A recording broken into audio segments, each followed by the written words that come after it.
नमस्कार दोस्तों, कैसे हैं आप लोग। मैं उम्मीद करता हूँ आप लोग बहुत अच्छे होंगे और तैयारी भी आपकी बहुत अच्छे से चल रही होगी। दोस्तों, करंट अफेयर अपडेट का टाइम हो चुका है और हम आपके सामने करंट अफेयर अपडेट के साथ उपस्थित हैं। दोस्तों, करंट अफेयर एक ऐसी मुहिम है जो करंट अफेयर होने के साथ साथ स्टैटिक को भी कवर करता है, परंतु और सामान्य अध्ययन को भी यहाँ से कवर करता है। अगर आप इस चीज़ पर ज़्यादा गौर कर लें और इसका अगर शॉर्ट नोट्स बनाने बुलेट पॉइंट पर, तो शायद आपका करंट अफेयर और भी बेहतर ढंग से और शायद आपका जीएस जो है और भी बेहतर ढंग से अच्छा हो जाएगा। अगर आपको सामान्य ज्ञान अच्छा करना है, आपका अपना सामान्य जीके जो होता है जिसे कहते हैं हम सामान्य अध्ययन कहते हैं, जनरल स्टडीज़ बोलते हैं, जीएस बोलते हैं, अगर वो आपको तैयार होना चाहिए तो उसके लिए आपको स्टैटिक, उसके लिए ही आपको करंट अफेयर, इन दोनों चीज़ों को भी कवर करना पड़ेगा। ठीक है भैया, इस बात को अपने दिमाग में फिट करिए। और उसी करंट अफेयर के साथ हम उपस्थित हैं जिसमें आपका स्टैटिक भी इंक्लूड है, ठीक है, जिसमें आपका जीएस भी इंक्लूड है, जिसमें आपका करंट अफेयर भी इंक्लूड है। सारी बातें एक ही चीज़ें मिलेंगी, बस आप जो है फोकस करके जो है नोट करते रहना इसको। तो आज जो हमारा पहला क्वेश्चन है वो ये देखिए क्या है इंपॉर्टेंट। यूनियन बजट 2023-24 में नहीं, मैंग्रोव संरक्षण के लिए एक योजना है मिस्ती योजना। ये एग्ज़ाम में आ सकती है। क्या है? मिस्ती योजना जो है शुरू की है।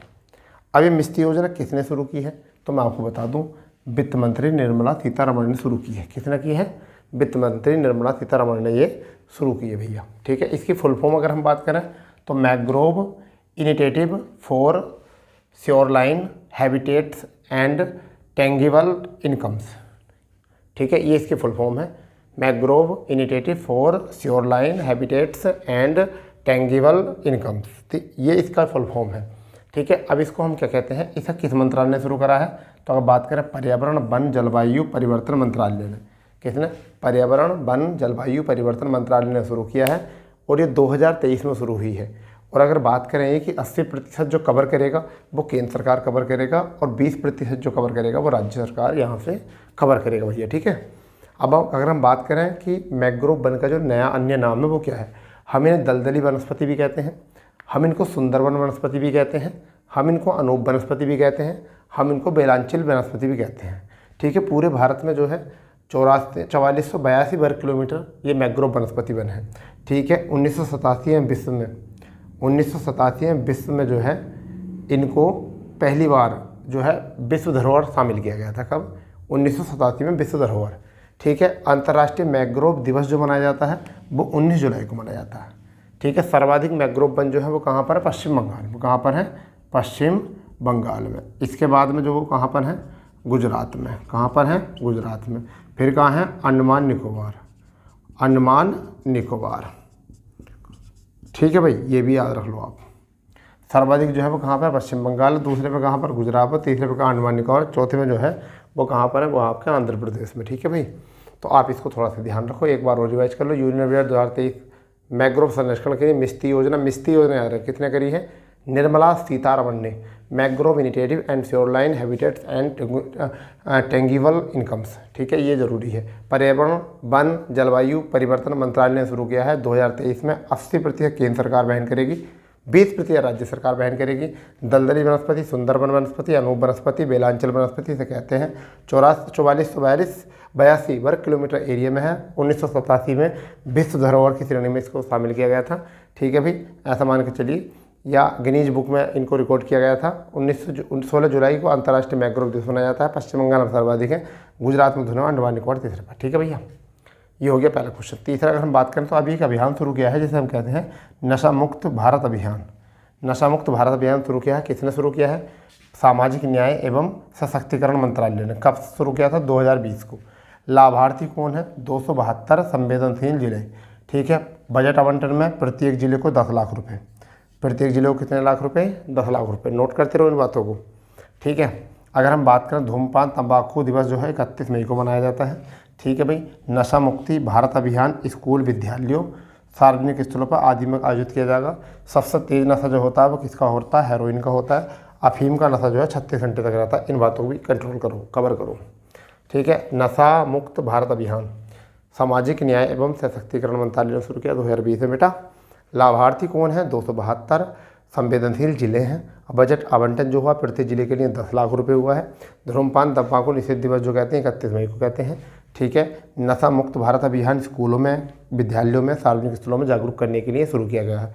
ठीक है। सबसे तेज़ नशा होता है हेरोइन का होता है, और अफीम का जो नशा होता है वो 36 घंटे में उतर जाता है। इस तरीके से हमारे 2 क्वेश्चन जो है बहुत ही इंपॉर्टेंट हो चुके हैं, बहुत इंपॉर्टेंट जिसे कहते हैं। ठीक है बेटा, चलिए नेक्स्ट क्वेश्चन की तरफ चलते हैं कि नेक्स्ट क्वेश्चन क्या है हमारा। ठीक है, आप हैंड टू हैंड नोट करते रहो। ठीक है, हैंड टू हैंड नोट करोगे तो नोट्स अच्छा बन जाएगा आपका, और आपका नोट्स बनने से फिर आपको फ़ायदा होगा ये कि आप भाई बहुत बढ़िया जीके आपका बन जाएगा यहाँ से। ठीक है, तो अगर हम बात करते हैं अंतर्राष्ट्रीय जैज दिवस, अगर हम बात करते हैं अंतर्राष्ट्रीय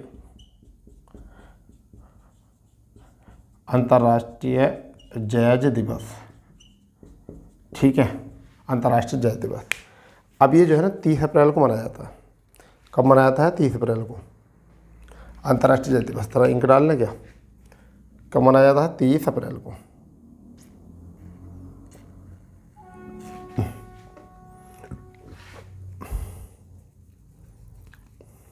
कब मनाया जाता है? 30 अप्रैल को। ठीक है भाई, अगर हम बात करें तो एक आपकी संयुक्त राष्ट्र, नाम सुना होगा, संयुक्त राष्ट्र शैक्षणिक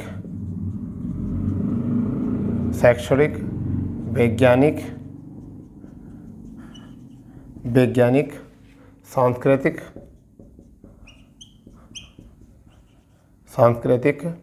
संगठन, क्या कहते हैं इसको? इसे कहते हैं यूनेस्को। यूनेस्को ने शुरू किया है। किसने किया है? यूनेस्को ने शुरू किया है। ठीक है, यूनेस्को ने शुरू किया है। अब ये क्या है? एक वैश्विक उत्सव है। वैश्विक उत्सव है।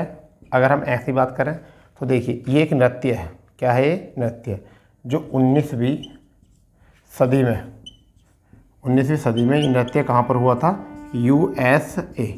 यूएसए में हुआ था। 19वीं सदी में नृत्य कहाँ हुआ था? यूएसए में। ठीक है भाई, कहाँ पर हुआ था? यूएसए में। आरी बात समझ, इतनी बात आपको थोड़ा याद करना है। ठीक है, इसको बहुत इंपॉर्टेंट तरीके से अगर हम बात करें यूनेस्को की तो इसकी जो स्थापना की गई थी वो आपकी गई थी 16 नवंबर 1945 को। ठीक है, शायद अगर हम बात करें इसका हेडक्वार्टर जो है पेरिस। कहाँ पर हेडक्वार्टर है? पेरिस में। अगर हम इसके अध्यक्ष की बात करें, किसकी अध्यक्ष की बात करें, तो शायद इसके अध्यक्ष जो थे वो कौन थे? शायद ऑड्रे अजेबो है शायद। हाँ, ऑड्रे अजेबो, एक बार चेक कर लेना बेटा, मुझे शायद यही याद रहा, ऑड्रे अजेबो है। ठीक है, तो इसके बारे में आपने क्वेश्चन कर लिया है। तीसरा प्रश्न था हमारा। कौन सा प्रश्न था? तीसरा। तो अंतर्राष्ट्रीय जैव दिवस जो मनाया था 30 अप्रैल को मनाया जाता है। ठीक है, राष्ट्रीय यूनेस्को द्वारा मनाया था, वैश्विक उत्सव है, और ये 19वीं सदी में यूएसए में 19वीं सदी में यूएसए में मनाया गया था। और यूनेस्को जो है 16 नवंबर 1995 स्थापना हुई, 45 में स्थापना हुई थी। ठीक है, इसकी याद रखना, पेरिस में इसका हेडक्वार्टर यूनेस्को का। अध्यक्ष कौन है? देख लो, अध्यक्ष कौन है, जल्दी बताओ, अध्यक्ष कौन है? एंड्रो अजेबो। ठीक है भाई, ये क्वेश्चन बन गया आपका बहुत इंपॉर्टेंट। नोट कर लिया आप लोगों ने? कर लिया नोट? चलिए रफ कर देते हैं और अब हम जो है चौथे क्वेश्चन की तरफ बढ़ रहे हैं। चौथा क्वेश्चन क्या है? चौथा क्वेश्चन है LIC, यानी कि भारतीय जीवन बीमा निगम। ठीक है, हमारी बात समझ में? ये हो गया LIC ने। चेयरमैन की अगर बात करें, चेयरमैन तो कौन है? सिद्धार्थ मोहंती। कब तक? जून 2024 तक रहेंगे। यानी कि LIC भारतीय जीवन निगम के जो चेयरमैन रहेंगे वो सिद्धार्थ मोहंती कब तक रहेंगे? जून 2024 तक। तो इनका नाम पूछ लिया जाता है कई बार बेटा, इनका कई बार नाम पूछ लिया जाता है, इसलिए ये इंपॉर्टेंट है आपके लिए। ठीक है, अगर हम बात करें तो लगभग 3000 शाखाएँ हैं, 3000 शाखाएँ हैं, और लगभग 10,000 एजेंट हैं। 10,000 एजेंट इसमें काम कर रहे हैं। अगर हम बात करें स्थापना की, तो इनकी स्थापना भी कई बार पूछी है। 1956 में इसकी स्थापना पूछी है। ठीक है, क्या करते हैं ये, लाइफ व स्वास्थ्य व पेंशन, ठीक है, आदि बीमों को कवर करते हैं, आदि को कवर करते हैं, यानी कि लाइफ को भी सिक्योर, स्वास्थ्य को भी और पेंशन को भी यहाँ से सिक्योर करते हैं। ठीक है, LIC भारतीय जीवन निगम है, चेयरमैन जो है सिद्धार्थ मोती हैं और 2024 तक ये रहेंगे। 3000 शाखाएँ हैं और 10,000 एजेंट हैं और स्थापना 1956 में। और लाइफ और स्वास्थ्य पेंशन आदि पर ये लोग काम करने वाले हैं। ठीक है भाई, इस तरीके से हमारा चौथा क्वेश्चन जो है ये हो गया। नोट कर लीजिए, जल्दी करो नोट, इसको जल्दी फुर्ती से करो नोट, क्योंकि अभी 6 क्वेश्चन और हैं हमारे आज के। ठीक है भाई, तो ज़्यादा क्लास को लंबा ना किया करो। क्लियर, चलिए 5वां क्वेश्चन जो है वो क्या है। अब ये छोटा सा क्वेश्चन है बस 5वां, यानी कि दुबई की एयरलाइंस, दुबई की एयरलाइंस जिसका नाम है अमीरात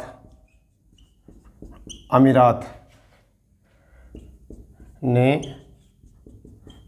दुनिया का पहला रोबोटिंग चेक इन सहायक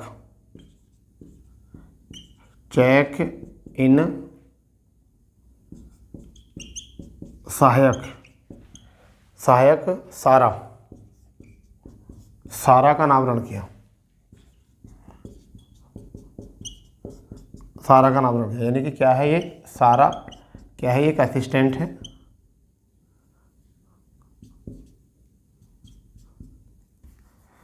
क्या है ये, असिस्टेंट और किसके लिए, चेक करने के लिए। ठीक है, यात्रियों को चेकिंग के लिए ये एक असिस्टेंट है। ठीक है, और कौन है, रोबोट है,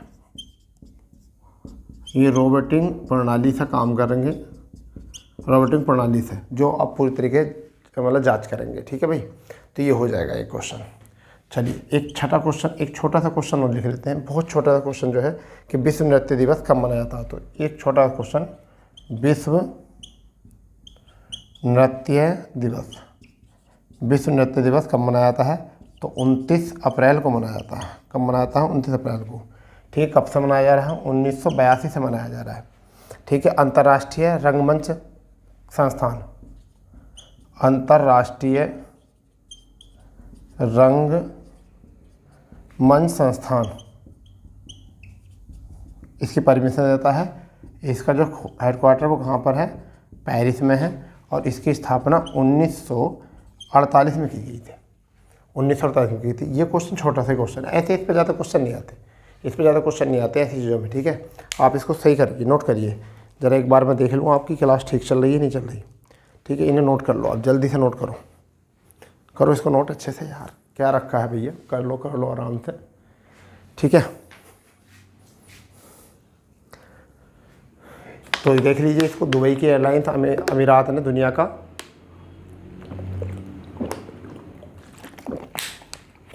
पहला रोबोटिंग चेक इन असिस्टेंट या चेक इन सहायक, ठीक है, सारा का अनावरण किया है।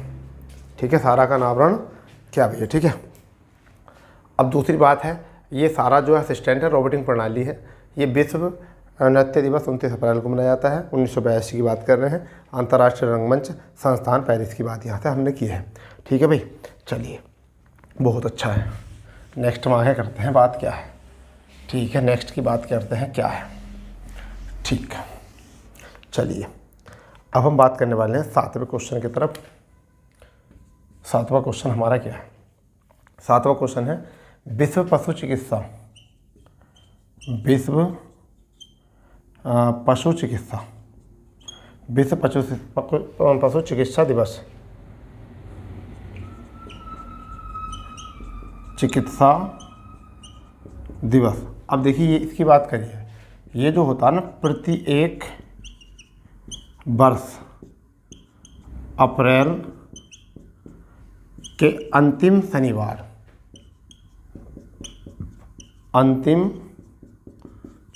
शनिवार को मनाया जाता है। पर तो 2023 में ये 30 अप्रैल को मनाया जा रहा है, 30 अप्रैल को मनाया जा रहा। अगर हम इसकी बात करते हैं थीम की, तो इसमें थीम जो है वो क्या है, पशु चिकित्सा पेशे में, पशु चिकित्सा पेशे में विविधता विविधता विविधता विविधता और एक क्या, सॉरी एक बार, पशु चिकित्सा पेशे में विविधता, समानता समानता समावेशित को बढ़ावा देना। लो जी, थीम बहुत बड़ी है भाई। पशु चिकित्सा पेशे में विविधता, समानता, समावेशित को बढ़ावा देना, ये हो गई इसकी ये थीम।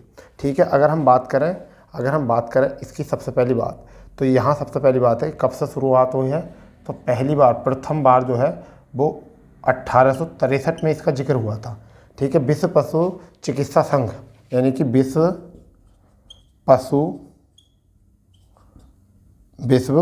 पशु चिकित्सा संघ की अगर हम बात करें तो ये कहाँ पर है, ये ब्रुसेल्स इसका हेडक्वार्टर है, ब्रुसेल्स इसका हेडक्वार्टर है, यानी कि बेल्जियम। और हम बात करें इसकी तो राफेल लागुएना इसके अध्यक्ष। ठीक है भाई, लागुएना इसके अध्यक्ष हैं। सर्वाधिक पशु जो हैं वो कहाँ पर हैं, सर्वाधिक पशु की अगर हम बात करें तो वो कहाँ पर हैं, वो भारत में। कहाँ पर है, भारत में। ठीक है भाई, सर्वाधिक भारत में है, इतनी बात याद रखना। ठीक है, चलिए इसको थोड़ा सा समझ लेते हैं, एक बार समझ लेते हैं क्या है। देखिए, विश्व पशु चिकित्सा दिवस जो है, ठीक है, प्रत्येक वर्ष अप्रैल के अंतिम शनिवार यानी 29 तारीख को मनाया था, मगर इस बार 2023 में 30 अप्रैल को मनाया जा रहा है। थीम जो है पशु चिकित्सा पेशे में विविधता, समानता, समावेशित को बढ़ावा देना, ये इसकी थीम है। प्रथम बार 1863 में मनाया गया था। विश्व पशु चिकित्सा संघ ब्रुसेल्स में है इसकी हेडक्वार्टर। राफेल लागुएना इसके अध्यक्ष हैं। और विश्व के सर्वाधिक पशु जो है वो कहाँ पर हैं, भारत में है। ठीक है भाई, भारत में है यहाँ पर, इतनी बात याद रखना। ठीक है, इतनी बात यहाँ से आप याद रख लेना, अच्छे से याद रख लेना बेटा। ठीक है, चलिए 8वां क्वेश्चन जो है वो हमारा किधर जा रहा है, 8वां क्वेश्चन जो है हमारा कौन सा है, कहाँ जा रहा है। सबसे पहले हम बात करते हैं 8वें क्वेश्चन की तरफ। ठीक है, 8वां क्वेश्चन जो है वो हमारा क्या, हरियाणा के कालेश्वर नेशनल पार्क, यानी कि हरियाणा के कालेश्वर नेशनल पार्क जिक्र हो गया। पार्क में 10 साल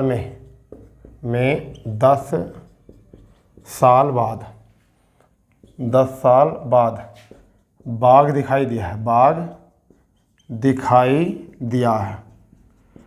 भाई पहली बात ये। दूसरी यहाँ से बात कर लिए, अंतिम बार 2013 में देखा गया था, 2013 में देखा गया था। नेक्स्ट में अगर हम बात करें तो विश्व बाघ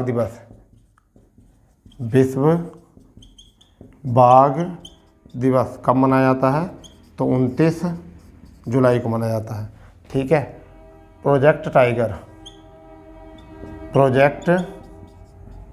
टाइगर कब, 1973 अप्रैल 1 अप्रैल 1973 को मनाया जाता है। भारत में अगर हम बात करें, भारत में बाघों की संख्या तो 3167। ठीक है, मोदी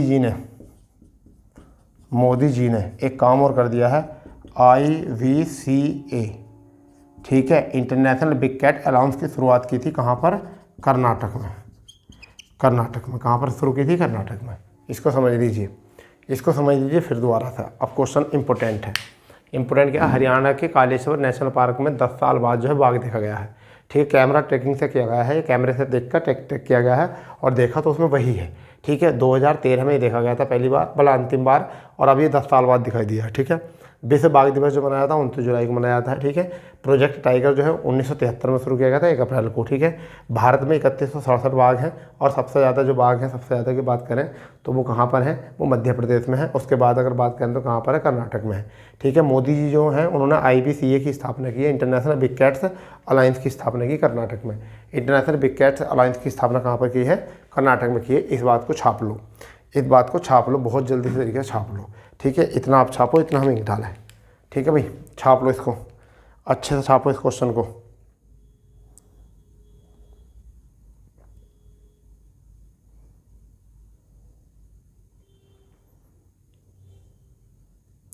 ठीक है, हो गया।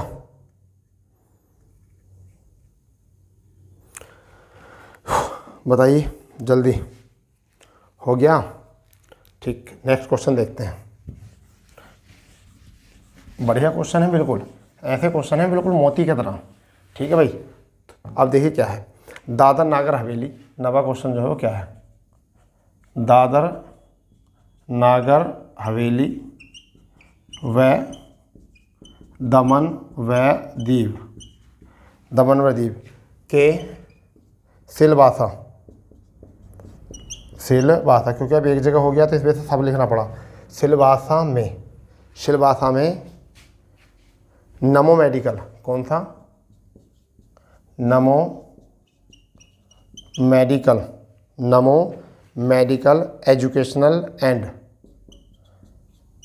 Educational and research institute, institute की स्थापना की है। का उद्घाटन किसने किया है, मोदी जी ने, ठीक है। याद रखना, इन दादर नागर हवेली और दमन द्वीप में सिलवासा में नमो medical education and research institute की उद्घाटन किसने करा है, मोदी जी ने किया है। इसका जो है आधारशिला जो रखी गई थी, आधारशिला, इसकी आधारशिला जो रखी गई थी बेटा, वो रखी गई थी, अगर हम याद करें तो शायद 2019 में रखी गई थी, 2019 में, ठीक है। इसके जो टच में जो अस्पताल है वो कौन सा है, श्री विनोबा भावे, श्री विनोबा भावे, यानी क्या है अस्पताल, श्री विनोबा भावे, ठीक है। सिविल अस्पताल, सिविल अस्पताल, ठीक है जी। जो इसके साथ जो है काम करने वाला है मिलकर, इस बात को याद रखना। दादर नागर हवेली व दमन द्वीप के सिलवासा में जो है नमो medical educational and research institute का उद्घाटन किया है मोदी जी ने। आधारशिला जो है 2019 में रखी गई थी। श्री विनोबा भावे सिविल अस्पताल के साथ ये कॉपीराइट कर रहा है, ठीक है। कॉपीराइट जो कर रहा है वो ये कर रहा है। क्लियर, इतनी बात नोट कर लो, इसको जल्दी से नोट करो, जल्दी से, फुर्ती से, ठीक है भाई, फुर्ती से नोट करो। एक बार देख लेते हैं तुम्हारी वीडियो ठीक ठाक चल रही है नहीं चल रही, ठीक, क्लास पूरी ठीक चल रही है नहीं चल रही, बढ़िया चल रही क्लास, ठीक है भाई। 9 क्वेश्चन हो चुके हैं, आप इसको नोट कर लो बढ़िया से, बढ़िया तरीके से नोट कर लीजिए, ठीक है। चलिए, बहुत अच्छा।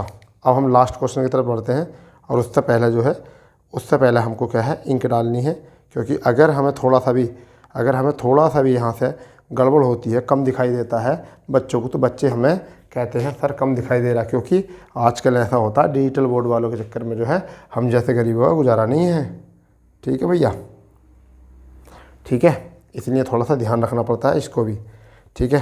अब हम बात कर लेते हैं 10वें क्वेश्चन की तरफ। 10वें क्वेश्चन, क्योंकि आजकल लोग रंग रूप को देख रहे हैं, ये नहीं देख रहे कि कौन कंटेंट अच्छा दे रहा कौन नहीं दे रहा। तो देखिए राजस्थान में क्या करा है 10वें क्वेश्चन के लिए, 10वां क्वेश्चन क्या है, राजस्थान में तीन नए संरक्षण,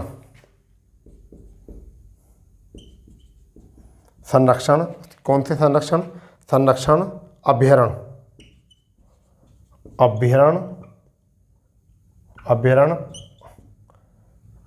वन्य जीव संरक्षण पर्यटन को बढ़ावा दिया गया। अब वो पहला कौन सा है, अगर हम बात करें कौन कौन से हैं, तो पहला जो है वो है सोरसन, क्या है, सोरसन वन्य जीव रण, ठीक है। कहाँ पर है, कहाँ पर है, ये वारा, एक जगह है वारा, वहाँ पर है, ठीक है भाई। फिर एक है आपका, एक आपका है खिचल, दूसरा कौन सा है, खीचड़, खिचड़, वन्यजीव, वन्यजीव अभ्यारण्य, ये कहाँ पर है, ये आपका जोधपुर में, जोधपुर में, ठीक है। तीसरा जो है आपका है हमीरगढ़, तीसरा जो है वो क्या है, हमीरगढ़ वन्यजीव अभ्यारण्य, कहाँ पर है ये भीलवाड़ा में, कहाँ पर है भाई, भीलवाड़ा, कहाँ पर, भीलवाड़ा में। अगर हम बात करें, ये काम जो करेंगे किस पर करेंगे, लुप्तप्राय पर करेंगे, लुप्तप्राय जीवों पर काम करेंगे।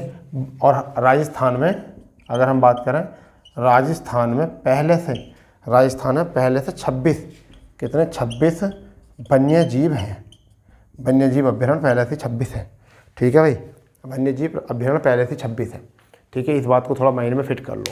यानी कि राजस्थान में 3 नए संरक्षण अभ्यारण्य वन्यजीव संरक्षण पर्यटन बढ़ावा दिया गया है। और सोरेसन वन्यजीव अभ्यारण्य है, 12 में खिचड़ वन्यजीव अभ्यारण्य है जोधपुर में, हमीरगढ़ जो वन्यजीव अभ्यारण्य भीलवाड़ा में, राजस्थान में पहले से 26 है। और लुप्तप्राय जीवों की जो है के बारे में काम करेंगे। तो दोस्तों आज का करंट अफेयर तो यही था, कुछ इंपॉर्टेंट ऐसा लग रहा था कि यही इंपॉर्टेंट है, ठीक है। और आप लोग जो पहली बार अगर चैनल पर हो, चैनल को सब्सक्राइब कर लें, ठीक है, क्योंकि थोड़ा सा तबीयत भी नाजुक सी हो रही थी, इसमें काम करना पड़ रहा है हमको, क्योंकि एक दिन भी हम, आप सोचते हैं कि एक दिन भी आपकी क्लास मिस ना हो, ठीक है भाई दोस्तों। तो अगर आपको सेशन में मज़ा आया है तो सेशन को ज़्यादा से ज़्यादा दोस्तों में शेयर करें, ठीक है। आप सबके सपोर्ट से ही हम आगे बढ़ेंगे, ठीक है। तो मिलते हैं नेक्स्ट सेशन पर। जय हिंद, जय भारत, वंदे मातरम।